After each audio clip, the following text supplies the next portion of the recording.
देखिए क्वेश्चन क्या कहता है, इस बार हमने प्रूव करना है। क्या कहता है कि दो हमारे पास कोई कॉम्प्लेक्स नंबर है Z1 एंड Z2। तो एक काम करता हूँ, Z1 को मैं क्या मान लेता हूँ, a plus iota B. Z2 को भी कुछ अज्यूम करना पड़ेगा, तो उसे c प्लस आयोटा डी कर लेता हूँ। ठीक है, अब यहाँ पे ध्यान दो, ये है रियल और ये है इमेजिनरी। रियल पार्ट का मतलब अगर मैं ऐसे लिखता हूँ रियल ऑफ Z1, इसका क्या मतलब है, हमें रियल पार्ट निकालना है a प्लस आयोटा बी।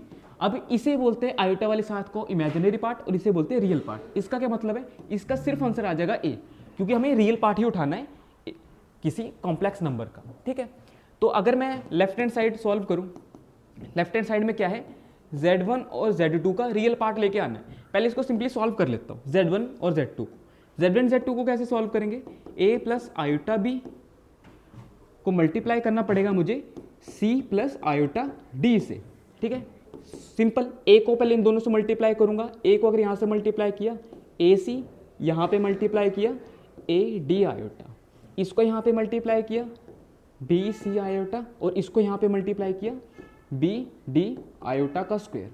अब यहाँ पे क्या करूँगा, जो हमारा लास्ट वाला आयोटा स्क्वायर है ना, उससे माइनस आयोटा लिख सकते हैं, तो माइनस वाला आगे मल्टीप्लाई हो गया। अब क्या करता हूँ, जो हमारे पास बिना रूट बिना आयोटा वाले हैं उनको इकट्ठा करता हूँ, ये है और ये है, और आयोटा वाले अलग कर लेता हूँ, A D plus B C iota. ठीक है, ये हमारा क्या आ रहा है, सिर्फ Z1 और Z2 आ रहा है। हमें निकालना क्या था, रियल पार्ट निकालना था Z1 और Z2 का। ठीक है, तो अब यहाँ पे लेफ्ट हैंड साइड सॉल्व करूँगा, कैसे आएगा, real part of Z1 Z2 हमारे पास क्या आएगा, real part of AC minus B D plus A D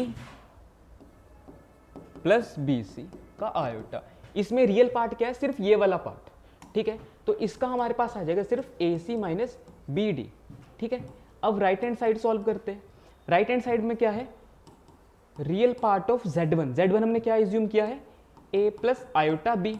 ठीक है, real part of Z2, Z2 हमने क्या एज्यूम किया है, c प्लस आयोटा डी। ठीक है, imaginary part of Z1 a plus iota B, और imaginary part of Z2 c plus iota D. ठीक है, अब यहाँ पे ध्यान रखना, रियल पार्ट ऑफ इसमें क्या है, सिर्फ a, इसमें रियल पार्ट क्या है, सिर्फ c, यहाँ पे माइनस का साइन लगाऊंगा। इमेजिनरी पार्ट क्या है इन दोनों में, ये रियल पार्ट होता है, ये इमेजिनरी पार्ट होता है, तो सिर्फ b, और यहाँ पे इमेजिनरी पार्ट क्या है, सिर्फ d। ठीक है, अगर आप यहाँ पे देखो कि left hand side right hand side के बराबर आ गई है, तो हेंस प्रूव, यही था हमारा क्वेश्चन। ठीक है।